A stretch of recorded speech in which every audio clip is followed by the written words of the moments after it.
চিংড়ি তো অনেক রকমভাবে বানানো যায়, কিন্তু আমি একটু অন্যরকম করে বানাই। অন্যরকম মানে একদম সিম্পল, কিন্তু একটু দেখতে আলাদা।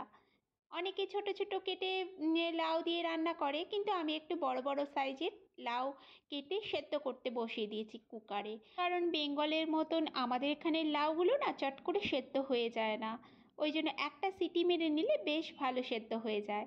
এদিকে চিংড়ি মাছগুলো বেছে ধুয়ে ভেজে নিলাম একটু লালচে করে। এবার কড়াইতে সর্ষে তেলের মধ্যে একটু কালো জিরা ফোড়ন দিলাম, আর আলু দিয়ে দিলাম ডুমো ডুমো কাটা, সাথে একটা গোটা পেঁয়াজ। বেশ ভালো করে নেড়ে নেব।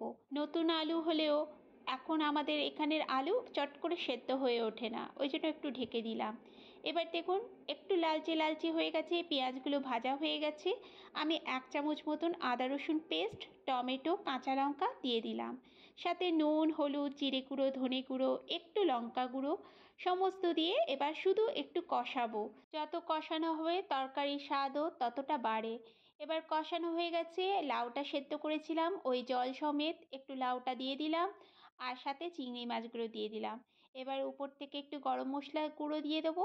এই গরম মশলা গুঁড়োটা না আমি ঘরেই বানাই, এত টেস্ট হয় তরকারির। হয়ে গেছে দেখুন, তরকারিটা ফুটে উঠেছে, এত অসাধারণ হয়েছিল। একটু ঝোল ঝোল রেখেছি যাতে সবাই খেতে পারে। এই তরকারির সঙ্গে ডালের প্রয়োজনই হয় না, এত সুন্দর হয়েছিল, ট্রাই করবেন একবার।